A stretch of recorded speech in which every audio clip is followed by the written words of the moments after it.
She wore a $20 dress to her husband's corporate gala. He told his friends she was the maid. But when the CEO of the company bowed to her, the laughter stopped instantly. This is the shocking story of Liam Sterling, a man who tried to destroy his poor wife to marry a wealthy heiress, only to discover that the woman he was discarding held a title that money can't buy. You think you know how a divorce ends? Not this one. This is the day Liam Sterling lost everything. The humid July air in Manhattan was nothing compared to the chill inside the apartment on West 82nd Street. Emily stood over the kitchen island, her hands red from scrubbing pots. She looked at the man sitting in the living room. Liam Sterling, the man she had put through business school, the man whose student loans she had paid off by working double shifts at a diner for 6 years. He was adjusting his silk tie, a tie that cost more than Emily's entire wardrobe. "We need to talk," Liam said, not looking up from his phone. Emily wiped her hands on her apron. "Dinner is almost ready, Liam. I made that roast you like." "I'm not eating." Liam stood up. He was handsome, in that sharp, predatory way that Wall Street rewards. He had recently been promoted to senior vice president at Vanguard Global, a firm that managed billions. "I'm leaving, Emily." Emily froze. "Leaving? Like, for a business trip?" "No." Liam sighed, as if explaining quantum physics to a toddler. He reached into his briefcase and slapped a thick manila envelope onto the granite counter. The sound echoed like a gunshot. "For good. I'm filing for divorce." The room went silent. The only sound was the hum of the refrigerator. "Why?" Emily whispered, her voice trembling. Is it the stress? We can go to counseling. I know you've been working late with that new client, the Vance family." Liam laughed. It was a cold, cruel sound. "It's not stress, Emily. It's you. Look at you." He gestured vaguely at her worn-out jeans and the simple t-shirt she bought in a 3-pack. "I'm a VP now. I dine with senators. I pitch to billionaires. And then I come home to this." "I support you," Emily said, tears welling up. "I've supported you when you had nothing." "That's the problem," Liam sneered. "You remind me of when I was nothing. You're small, Emily. You have no ambition. You're content with coupons and subway rides. I need a partner who fits my life, someone who can walk into a room and command attention. Someone like Jessica." The name hung in the air. Jessica. Emily knew the name. Jessica Vance, the daughter of the oil tycoon Marcus Vance, the client Liam had been working late with for months. Jessica was 24, loud and dripped in diamonds. "You're leaving me for a client?" Emily asked, her voice hardening slightly. "I'm leaving you for my future," Liam corrected. "Jessica understands power. She has connections. You have... what? A shift at the library? Look, I'm being generous. I'll let you keep the old Honda. But I need you out of the apartment by Friday. Jessica is moving in." "This is my home," Emily said. "It's in my name," Liam shot back. "Check the papers. I bought it last year, after the promotion. You just signed as a witness, remember? You really should read things before you sign them, Emily. You're too naive for this world." He checked his Rolex. "I'm meeting Jessica at Le Bernardin. Don't wait up. Have your things packed. And don't make a scene, Emily. You can't afford a lawyer who can beat mine." He walked out the door without looking back. Emily stood alone in the silence. She looked at the divorce papers. Then she looked at a small, silver locket she wore around her neck, the only piece of jewelry she ever wore. She opened the locket. Inside was a tiny, faded crest, a lion and a shield. "Naive," she whispered to the empty room. She picked up her phone. She didn't call a lawyer. She dialed an international number. "Hello?" A crisp, accented voice answered on the second ring. Royal Household, Chief of Staff speaking. Arthur? Emily said, her voice shifting from the broken housewife to something far colder. It's me. Prepare the jet, and tell Grandfather I'm finally accepting the invitation to the Vanguard Gala. Friday came with a vengeance. Emily hadn't fought him. She had packed her meager belongings into 3 cardboard boxes. When Liam returned to the apartment that afternoon, he wasn't alone. Jessica Vance was with him. Jessica was stunning in a terrifying way. She wore a red dress that screamed money and heels that clicked aggressively on the hardwood floors. She looked at Emily like one might look at a stain on a rug. "Oh, you're still here," Jessica said, wrinkling her nose. "Liam, babe, I thought you said the help would be gone by noon." Liam chuckled, wrapping an arm around Jessica's waist. "She's just slow, Jess. You know how she is." Emily taped up the last box. She stood up and faced them. "I'm leaving, Liam, but I want you to remember something." "Save the speech," Liam rolled his eyes. "Go find a small apartment in Queens. Live your small life." Jessica walked over to the kitchen counter, picking up a ceramic mug Emily had hand-painted years ago. "Ugh, this is tacky." She dropped it. It shattered on the floor. "Oops. Well, we're renovating anyway. I need everything marble." Emily looked at the shards of pottery. She didn't scream. She didn't cry. She just looked at Liam. "You think you know who I am," Emily said softly, "but you never asked. In 7 years, you never asked about my family in Europe. You just assumed I was poor because I didn't spend money." "Because you have no money," Liam shouted, losing his patience. "Your parents are farmers. You told me that." "I told you they worked the land," Emily corrected. "I never said they were farmers." "Get out," Liam pointed to the door. "And don't come near the Vanguard Gala next week. It's a black tie event for the elite. Security has your picture. If you try to crash it to beg for alimony, they'll throw you in the street." Emily picked up her box. "Enjoy the apartment, Liam. I hope it's worth it." She walked out into the hallway. As the elevator doors closed, she heard Jessica laughing. "She's pathetic, Liam. God, how did you survive 7 years with that mouse?" "It's over now, babe." Liam's voice faded. "Now, let's talk about the merger. Your dad is coming to the gala, right?" Emily stepped out of the building. It was raining. But instead of walking to her old Honda, a sleek black sedan with tinted windows pulled up to the curb. A man in a dark suit stepped out, holding an umbrella. He wasn't a taxi driver. He was security. "Your Highness," the man said, bowing his head slightly as he opened the door. "No titles yet, Thomas," Emily said, sliding into the leather interior. "Not until the gala. We have booked the penthouse suite at the plaza under the alias, as requested," Thomas said, closing the door. "And the dress has arrived from Paris." Emily looked out the window as the car pulled away, watching the apartment building disappear in the rain.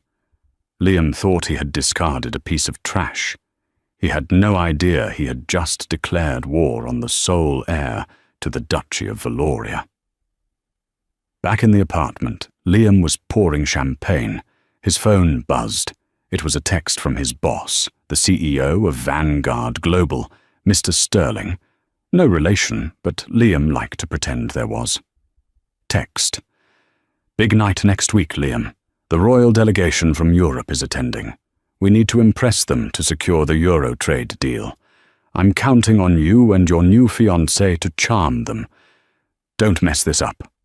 "Too easy," Liam smirked, showing the text to Jessica. "We're going to run this city." Little did he know, the royal delegation wasn't coming to sign a deal. They were coming to collect their princess. The week leading up to the Vanguard Gala was a blur of excess for Liam. With Emily gone, he felt a weight lift off his shoulders, A weight he hadn't realized was actually his own conscience dying. He moved Jessica into the apartment immediately. Within 48 hours, she had hired a team of contractors to rip out the dull oak cabinets Emily had restored by hand. Jessica wanted everything gold and white. She called it modern chic. But to anyone with taste, it looked like a casino lobby. On Wednesday morning, Liam sat in his corner office overlooking Central Park. He was reviewing the dossier for the royal delegation. "Big stakes, Liam," his boss, CEO Robert Sterling, said, pacing the room. Robert was a man who measured people by their net worth. He liked Liam because Liam was hungry. The Duchy of Valoria isn't just a tourist trap in Europe. They control the sovereign wealth fund that holds 40% of the rare earth mineral rights we need for the tech merger. If we don't sign them on Saturday, Vanguard stock drops 20 points. Liam flipped through the file. "Who's the contact? The Duke?" "The Grand Duke is elderly," Robert said, wiping sweat from his forehead. "He sent a proxy. The file says the proxy has absolute authority. They're arriving via private jet today. We don't have a name yet. Security protocols are high level. But we know one thing. They value tradition, loyalty, and class. That's why I picked you, Liam. You've got that family man image." Liam stiffened slightly. "Actually, Robert, about that. Emily and I, we're separated. I'll be bringing Jessica Vance." Robert frowned.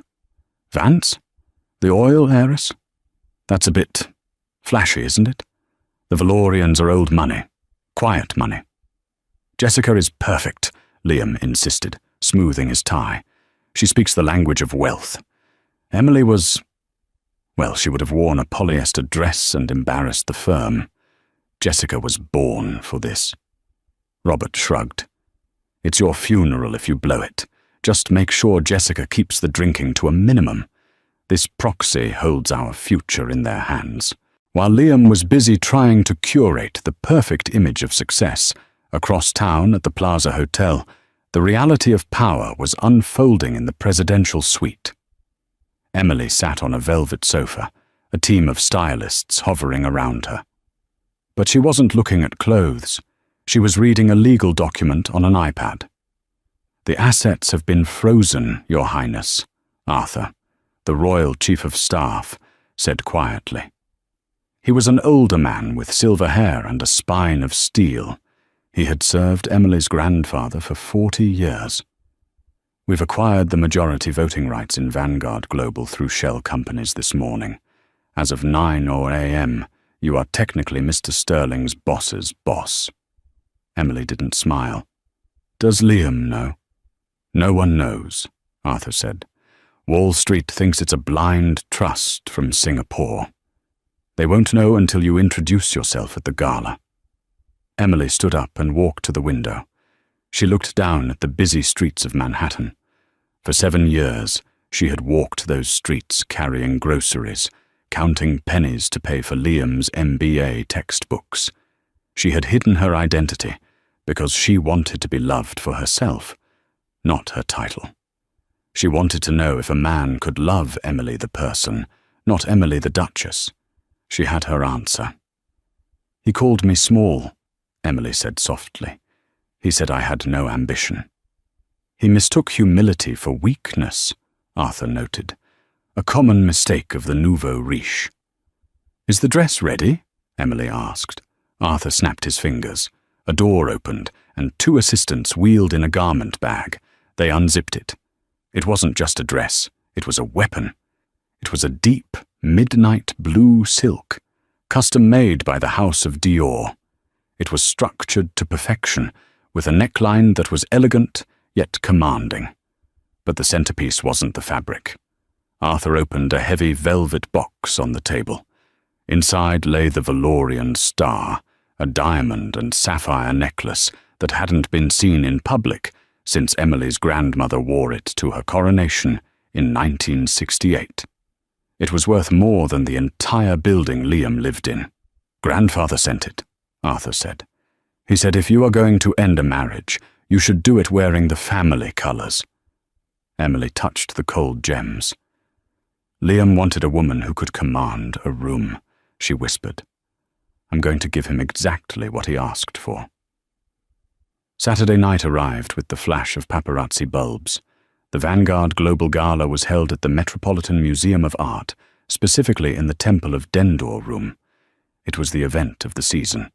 Limousines snaked down Fifth Avenue. The air smelled of expensive perfume and desperation. Liam stepped out of a rented Rolls-Royce, extending a hand to Jessica. She emerged wearing a bright gold sequined dress that was cut too low in the front and too high in the thigh. It was expensive, certainly, but it lacked subtlety. She looked like a trophy. Smile, babe, Liam whispered, gripping her arm a little too tightly. There are photographers. I'm always smiling, Jessica snapped, checking her reflection in the car window. Do you see my dad? He said he'd be by the bar. They walked up the grand stairs. Liam felt a surge of adrenaline. This was it. He was a senior VP. He had the hot girlfriend. He was about to close the biggest deal in the firm's history. He scanned the crowd, looking for the royal proxy. Inside, the room was a sea of tuxedos and gowns. Robert Sterling, the CEO, rushed over to them. He looked pale. Liam, you're late, Robert hissed. Fashionably late, Liam grinned. Where are the Valorians? They haven't entered yet, Robert said, his eyes darting around nervously. But security says their motorcade just pulled up. Listen, the protocol has changed. We are not approaching them. We wait for them to approach us. Do not speak unless spoken to. And for God's sake, keep Jessica quiet. Excuse me, Jessica bristled. My father owns half of Texas. And these people own half of Europe's debt, Robert snapped.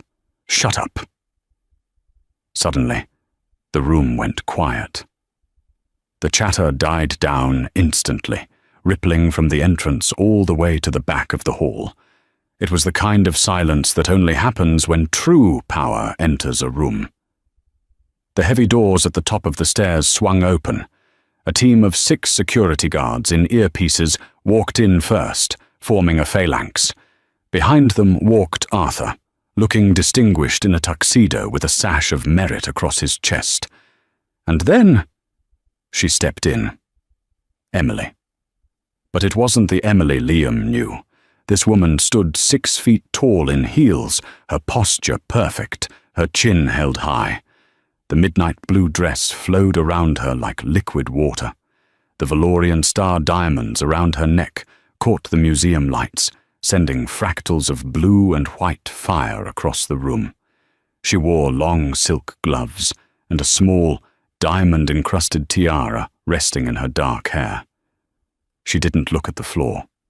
She looked straight ahead, with a gaze that could freeze water. The crowd gasped. Whispers broke out immediately. Is that? Look at those diamonds. That's the Valorian crest. Liam stood frozen, his champagne glass halfway to his mouth. He blinked. He blinked again. His brain couldn't process the image. It looked like Emily. It had Emily's face. But Emily was a nobody. Emily was currently crying in a cheap apartment in Queens. This woman was a goddess. Who is that? Jessica asked, her voice shrill in the quiet room. Why is everyone staring at her? Her dress isn't even that revealing. That's, Liam stuttered. That looks like my ex-wife. Jessica let out a loud, cackling laugh. Your maid? Liam, you need glasses. That woman is wearing $10 million around her neck. Your ex-wife coupons for tuna. But Liam couldn't look away. The woman began to descend the stairs, flanked by security. As she walked, the crowd naturally parted, creating a wide path. People, senators, billionaires, celebrities, were bowing their heads slightly as she passed. Robert Sterling, the CEO, turned white. Oh my God, he whispered. That's Her Royal Highness, Princess Emily of Valoria, the Grand Duke's granddaughter. Liam felt the blood drain from his face. Princess! She's the proxy, Robert realized, horror dawning on him. She's the one we have to pitch to. Emily reached the bottom of the stairs. She didn't head for the VIP section. She walked straight toward the Vanguard executive team. Straight toward Liam. Her face was unreadable. She stopped 5 feet away from him. The silence in the room was deafening. Every eye was on them. Liam's heart hammered against his ribs. It was her. Up close, there was no denying it. The same eyes he had looked into for 7 years. The same hands he had refused to hold in public. "Hello, Liam," Emily said. Her voice was calm, amplified by the acoustics of the room. It wasn't the meek voice of the housewife he bullied. It was the voice of a ruler. "Emily?" Liam choked out. "What? What are you doing here? You can't be here. Security." He looked around for a guard, panic setting in. "This woman is crashing the party. She's my ex-wife. Get her out." Jessica stepped forward, emboldened by Liam's panic. "Yeah, get out. You think you can just rent a costume and crash a private gala? Who did you sleep with to get that necklace?" The gasp from the crowd was audible. Arthur stepped forward, his face red with fury. "You will address Her Royal Highness with respect." "Highness?" Jessica laughed, looking around for support. "She's a waitress. She cleaned my husband's toilet last week." Emily raised a hand, silencing Arthur. She looked at Jessica with a mixture of pity and amusement. Then she turned her gaze to Liam. "I didn't crash the party, Liam," Emily said, her voice cutting through the air. "I own the party." Liam felt like the floor was tilting. "You own it? What are you talking about? You're crazy. You're having a breakdown." "Mr. Sterling," Emily said, looking past Liam to the CEO, Robert. Robert Sterling practically tripped over his own feet to step forward. He bowed low, a deep, terrified bow. "Your Highness, we are honored. We had no idea." "Obviously," Emily said coldly. "If you had done your due diligence, you would know that the Valorian Sovereign Fund acquired a controlling interest in Vanguard Global this morning." She gestured to the room. "I am not just the client, Liam. As of today, I am the chairwoman of the board." Liam's knees actually buckled. He grabbed Jessica's shoulder to steady himself. No, that's impossible. You're poor. I paid your student loans. You worked at a diner." "I worked at a diner because I refused to touch my trust fund until I found a partner who loved me for me," Emily said, her voice echoing in the silent hall. "I paid my own way to see if you were a man of character. I wanted to build a life with you from the ground up." She took a slow step closer to him. The smell of her perfume, white rose and sandalwood, hit him. It was the same scent she always wore, but now it smelled like vengeance. "I gave you 7 years of loyalty," she continued. "I cooked your meals. I ironed your shirts. I supported you when you were a junior analyst making nothing. And the moment you got a taste of success, you threw me away like garbage because you thought I didn't fit your new life." She looked him up and down, her eyes landing on his expensive tie. "You wanted a woman with connections? A woman who commands a room? A woman with a title?" She spread her arms slightly. "Well, here I am." The crowd began to murmur. Phones were out. Everyone was recording. This was going to be viral in minutes. "Emily, wait," Liam stammered. His brain was spinning, trying to find an angle, a lie, a way out. He put on his best sales smile, the one he used to charm clients. It looked grotesque now. "Baby, listen. This is a misunderstanding. I was stressed. The divorce. I didn't mean it. I was just testing you to see if you'd fight for us." Jessica's jaw dropped. "Liam, what the hell?" Liam ignored her. He took a step toward Emily, reaching for her hand. "I love you, Elle. You know that. We can fix this. We're a power couple now. Imagine what we can do. King and Queen of New York." Emily didn't move away. She let him reach for her hand. But just before he touched her, Arthur intercepted, gripping Liam's wrist with a grip that was surprisingly painful. "Do not touch Her Highness," Arthur growled. Emily looked at Liam with pure disgust. "You aren't a king, Liam. You're a climbing vine. You wrap yourself around people and suck them dry until you're tall enough to find the next branch. But you forgot one thing about vines." "What?" Liam whispered, sweating profusely. "They die when you cut the roots." Emily turned to Robert Sterling. "Mr. Sterling, as the new chairwoman, I have my first order of business." "Anything, Your Highness," Robert said, shaking. This man, she pointed to Liam, represented himself as a man of integrity. Clearly that was a lie. He is a liability to this company. He lacks judgment, he lacks morals, and he lacks the class required to represent Vanguard. "I agree completely," Robert said immediately. He turned to Liam. "Liam, you're fired. Effective immediately. Hand over your badge and phone." "You can't do that," Liam screamed. "I'm the VP. I brought in the Vance account." "Actually," Jessica interrupted. She stepped away from Liam, looking at the sinking ship. "My daddy doesn't do business with unemployed losers. Consider the account pulled." Liam looked at Jessica, betrayed. "Jess?" "Don't Jess me," she scoffed. "You lied to me too. You said she was a nobody. I'm not getting dragged into this mess." She turned to Emily. "Your Highness, I had no idea.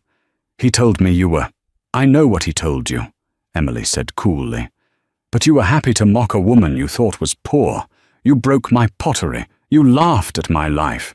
You are just as small as he is, Jessica. You just have better shoes." Emily snapped her fingers. Two large security guards stepped forward.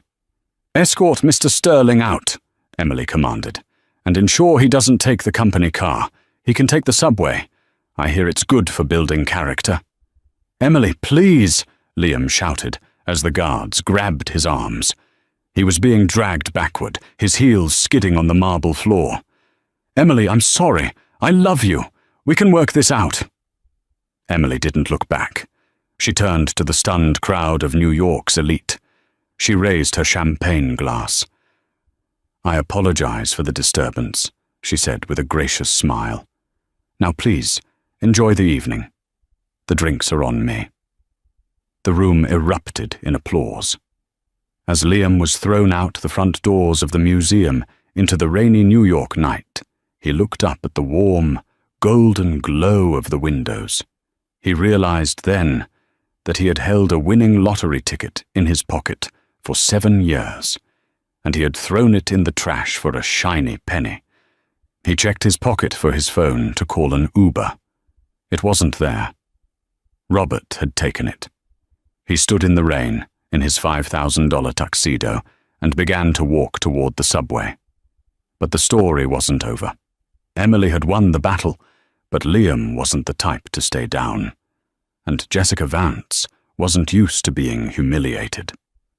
As Emily celebrated inside, a different kind of plot was hatching in the darkness of a limousine parked just down the street.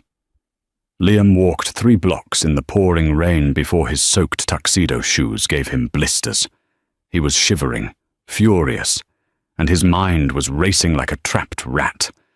He had gone from the peak of Everest to the bottom of the Marianas Trench in less than an hour. He hated Emily. He hated her for lying to him, for embarrassing him, for having the audacity to be more powerful than he was. But more than anything, he needed a way back in. He needed leverage.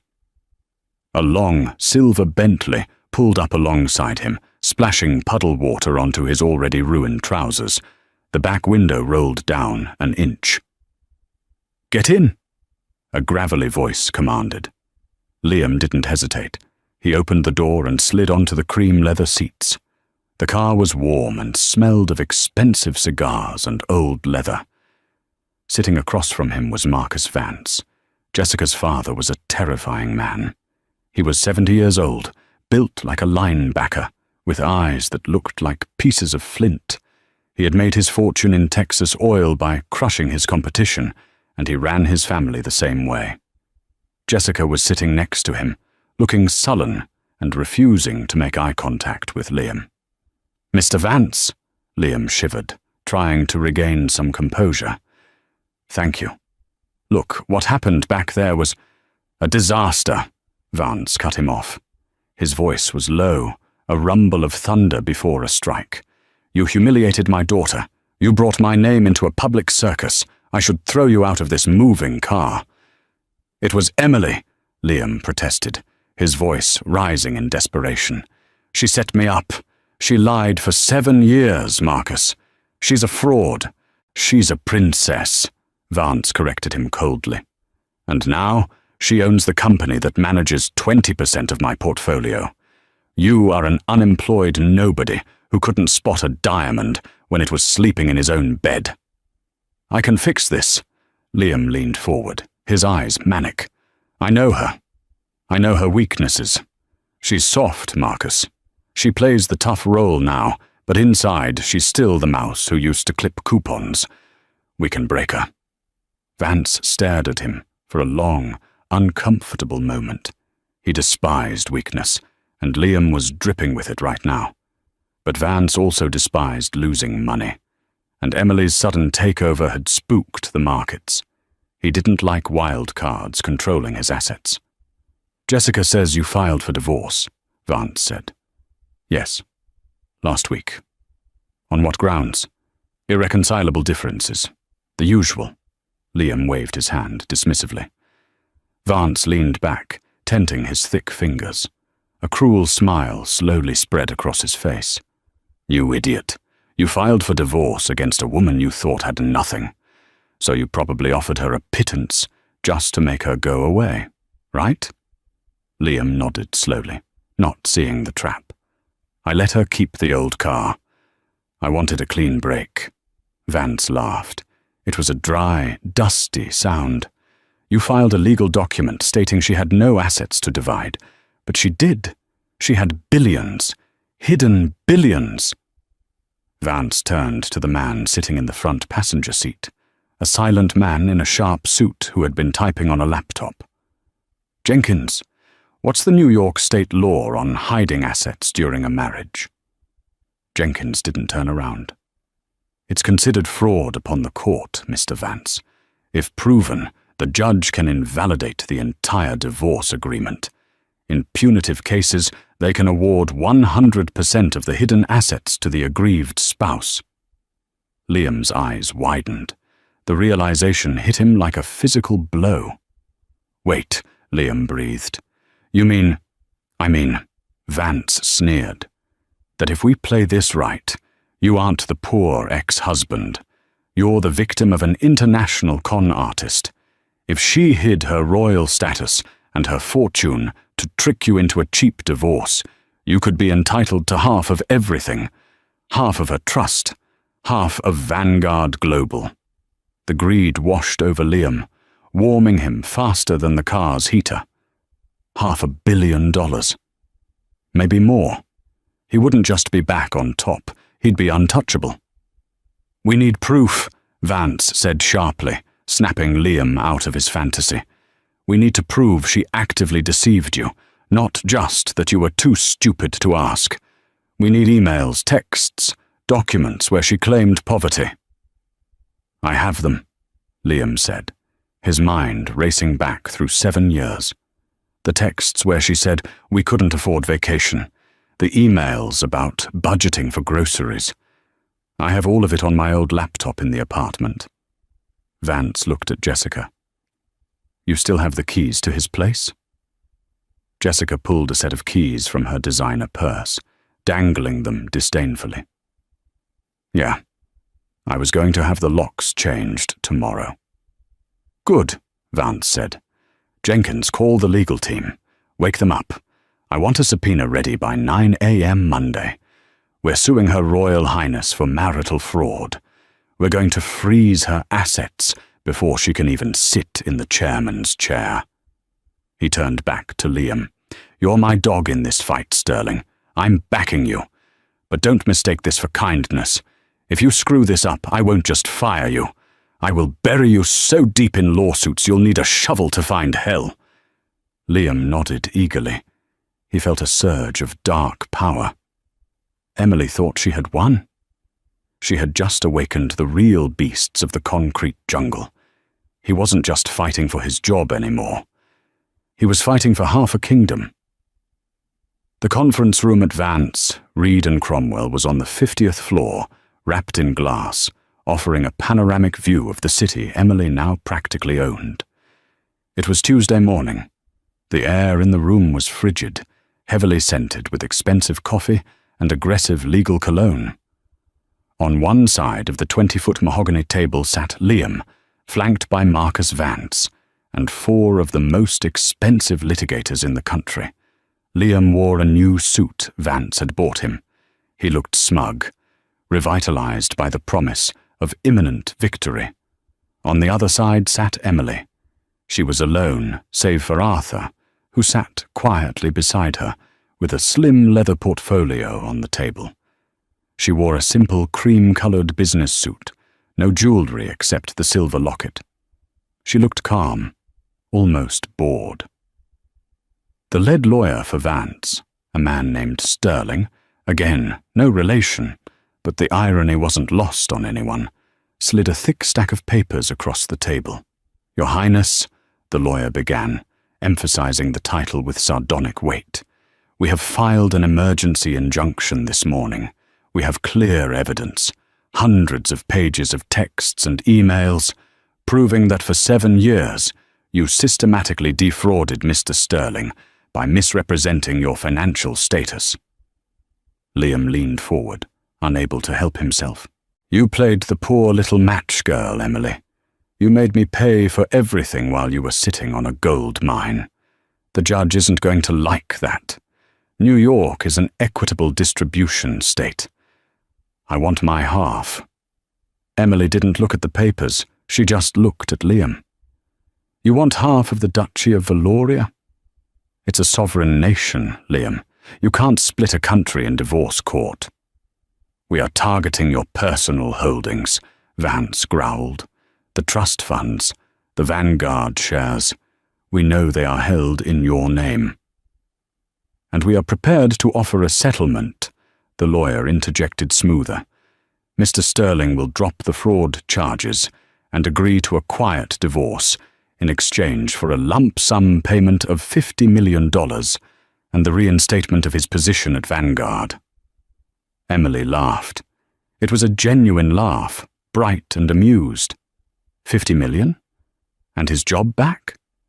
Liam, you really are a dreamer. It's better than losing half of everything in court, Liam snapped. You defrauded me. Emily turned to Arthur and nodded slightly. Arthur opened the slim leather portfolio. He removed a single, aged piece of paper. It looked deceptively simple compared to the mountains of documents on Vance's side. Do you know what the most important lesson of finance is, Liam? Emily asked quietly. Don't spend what you don't have, Liam sneered. No, Emily said. Read the fine print. Arthur slid the single paper across the table to Liam. Liam looked down at it. It was a document from 5 years ago. He recognized his own sloppy signature at the bottom. What is this? Liam frowned. This is the paperwork from when you consolidated my student loans. You said you found a better interest rate through some European bank. I did, Emily said. The Valorian Royal Bank does offer excellent rates to family members. I remember this, Liam said, dismissive. I signed it on a Tuesday night before I went out with the guys. So what? Did you read it? Emily asked. Nobody reads loan documents, Emily. It's boilerplate. Arthur, Emily said, please read Article 4, subsection B, which Mr. Sterling initialed right there. Arthur adjusted his glasses and read in a clear, monotone voice. The undersigned borrower acknowledges that, by accepting these funds, drawn from the royal treasury of Valoria, they are entering into a binding agreement under the Valorian Royal Marriage Act of 1712.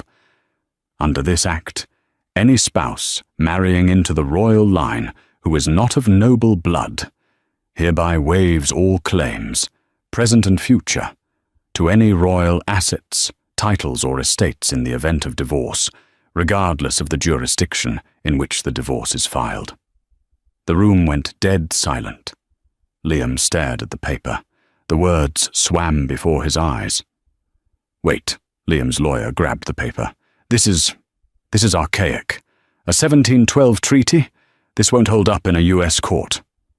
Look at the very bottom, Emily pointed. Arthur read again.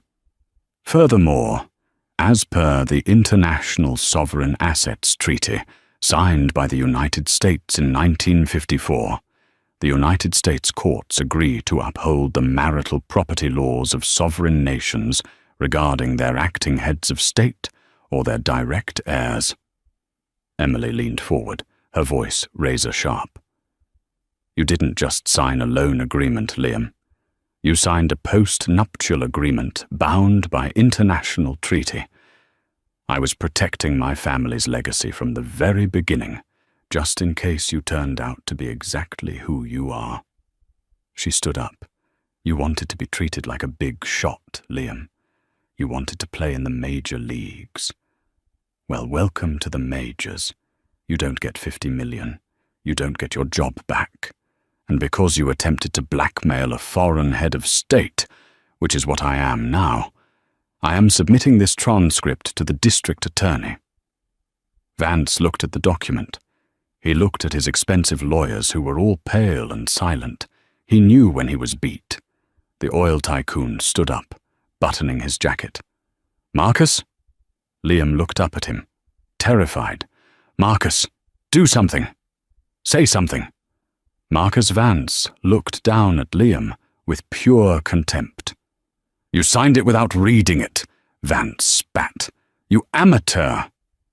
Vance walked out of the room, his lawyers trailing behind him like whipped dogs. Jessica didn't even look back. Liam was left alone at the giant mahogany table. Just him and the piece of paper that proved he had thrown away a kingdom because he couldn't be bothered to read the fine print. Emily walked to the door. She paused, looking back at the man she had once loved. You were right about one thing, Liam, she said softly. I was pretending for 7 years. I was pretending you were a good man. I'm glad I can finally stop pretending.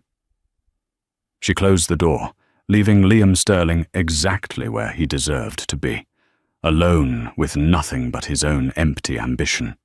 The elevator ride down from the law offices of Vance, Reed and Cromwell took 45 seconds. For Liam, it felt like 45 years. When the doors opened to the lobby, he expected to just walk out into the anonymity of the city. He was wrong. The leak had been instantaneous. Emily hadn't just submitted the transcript to the district attorney. The story had somehow found its way to TMZ and the New York Post within the hour. As Liam stepped onto the sidewalk, a wall of flashbulbs blinded him. Mr. Sterling, is it true you tried to sue the Princess of Valoria? Liam, did you really not know she was royalty? How does it feel to lose $1 billion fortune because you didn't read the fine print? He pushed through the microphone booms, covering his face with his suit jacket, a disgraced man running from his own greed. By the time he reached his apartment, his face was trending on Twitter under the hashtag #ThePauperPrince. But the worst was yet to come. He fumbled with his keys at the door of the luxury penthouse, only to find the lock didn't turn. The door swung open from the inside. Jessica was there. But she wasn't crying. She wasn't pacing. She was directing 3 movers who were hauling his Italian leather sofa out the door. "Jess?" Liam asked, breathless. "What are you doing?" Jessica paused, holding a glass of wine. She looked him up and down with a cold, detached amusement. "Oh, you made it back. I was hoping to be gone before you arrived. It avoids the stickiness." "Gone?" Liam stepped over a box of his own clothes that had been carelessly dumped on the floor. "Babe, listen. It was a bad meeting, but I can fix this. I know a guy at Hedge Fund Capital. I can get a new job. We can sue Vance for—" Jessica laughed. It was a harsh, barking sound. "Sue my father." "You really are delusional, Liam. My dad just called. He cut off your corporate credit card 5 minutes ago. And this apartment, it's leased under the company, which means you're trespassing." She walked over to him, not to hug him, but to pluck the silk handkerchief from his breast pocket. She used it to wipe a smudge of lipstick from her teeth, then dropped it on the floor. "I'm leaving you, Liam, obviously." "Because I lost the money," Liam accused, his voice trembling with rage. "You're that shallow?" "It's not just the money," Jessica said, her eyes narrowing. "It's the embarrassment. Do you know what my friends are sending me? Memes of you. You're a joke, Liam. You're the man who had a winning lottery ticket and used it to blow his nose. I can't be seen with a man the world thinks is an idiot." She snapped her fingers at the movers. "Leave his cheap suits. Take everything else." An hour later, Liam was sitting on the floor of an empty apartment, surrounded by nothing but silence and the echo of his own failure. The professional fallout was swift and brutal.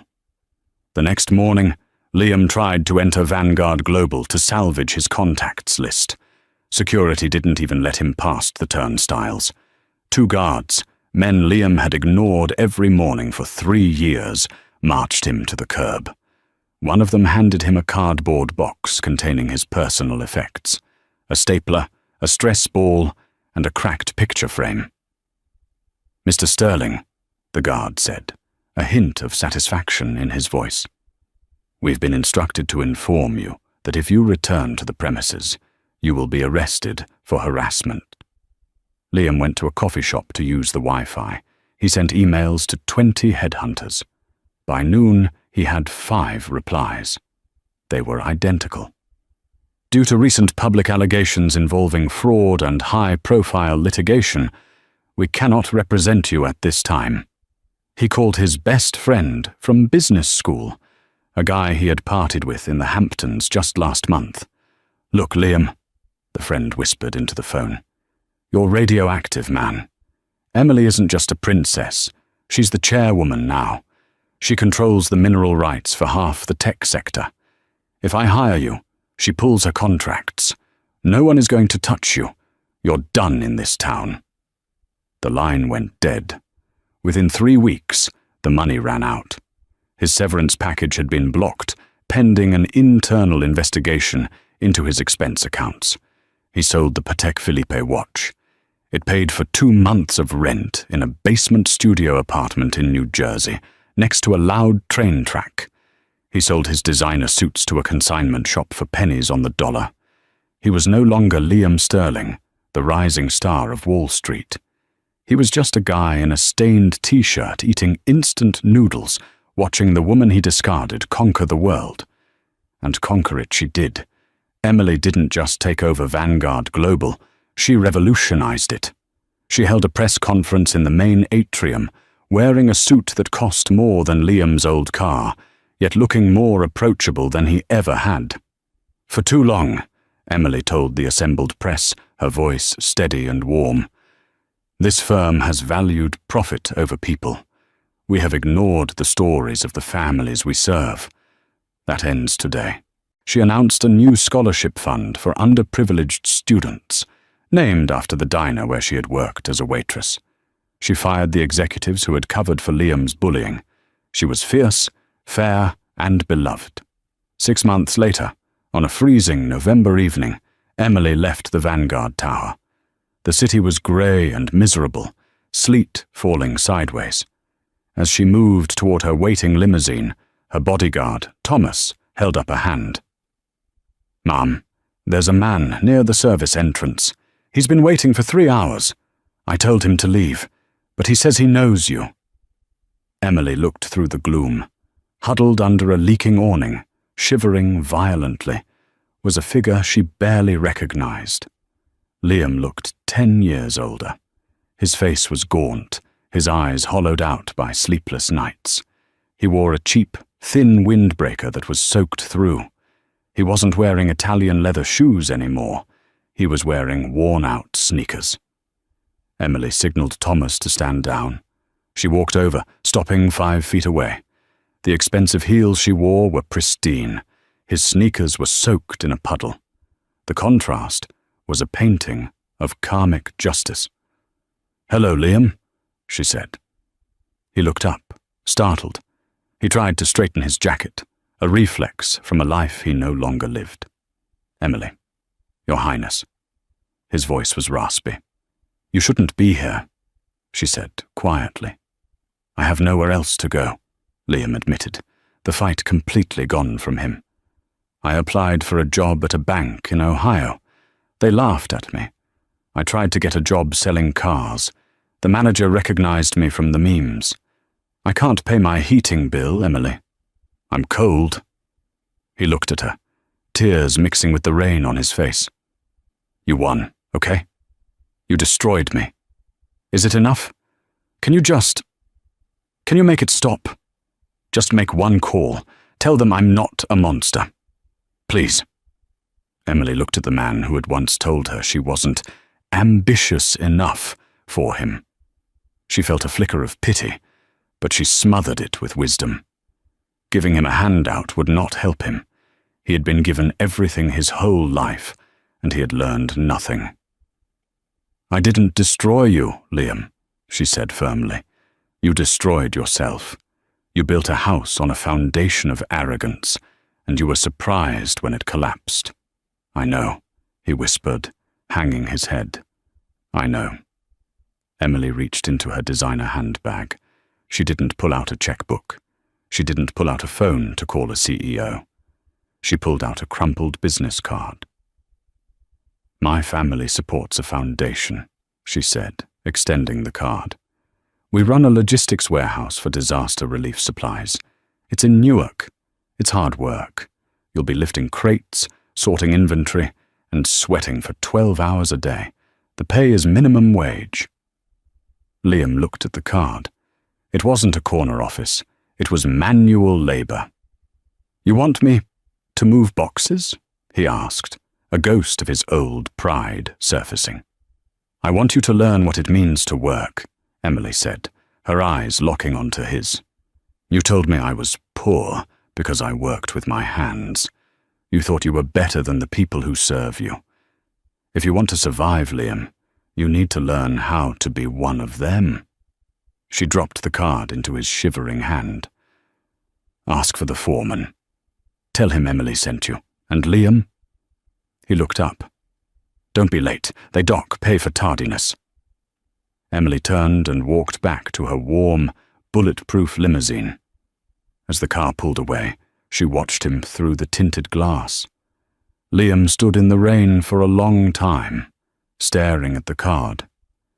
Then, slowly, he put it in his pocket and began the long walk to the train station.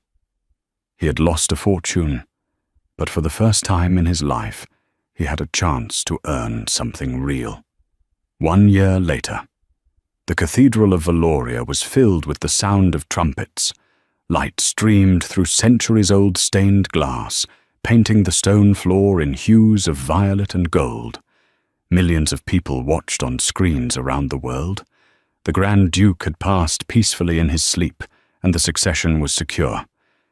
Emily knelt before the altar. The heavy velvet robe weighed on her shoulders, but she carried it with ease. The Archbishop raised the crown of the lion, and placed it gently on her head.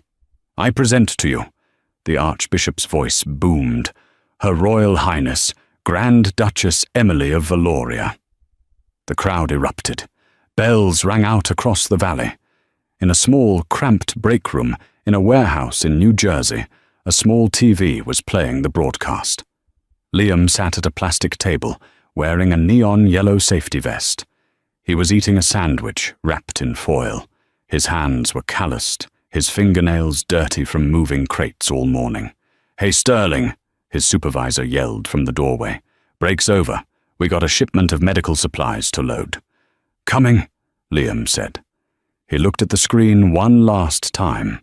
He saw Emily standing on the balcony, waving to the cheering crowds. She looked radiant. She looked powerful. She looked happy. A co-worker sat down next to him, glancing at the TV. "Man, look at her. That is one lucky woman. Bet she never worked a day in her life." Liam paused. He crumbled up his foil wrapper. "Actually," Liam said quietly, standing up, "she worked harder than anyone I ever knew." "You know her?" The co-worker laughed. "No," Liam said, turning off the TV. "I used to know someone who looked like her, but I didn't really know her at all." He walked back out to the warehouse floor to earn his $12 an hour, leaving the Queen to her kingdom, and finally, at long last, accepting his place in the world. And that is the story of how Liam Sterling learned the hard way that you should never judge a book by its cover, especially when that book is a checkbook. Emily proved that true royalty isn't about what you wear or what you drive. It's about how you treat people when you think no one is watching. What do you think? Did Liam deserve the job offer at the end? Or should Emily have left him in the rain? And would you have signed that loan document without reading it? If you enjoyed this story of justice served cold, please hit the like button. It really helps the channel grow. Don't forget to subscribe and ring the notification bell so you never miss a new story. We have a crazy tale coming up next week about a lottery winner who hid his ticket in a place you'll never guess. Thanks for watching. And remember, be kind, because you never know who you're really talking to.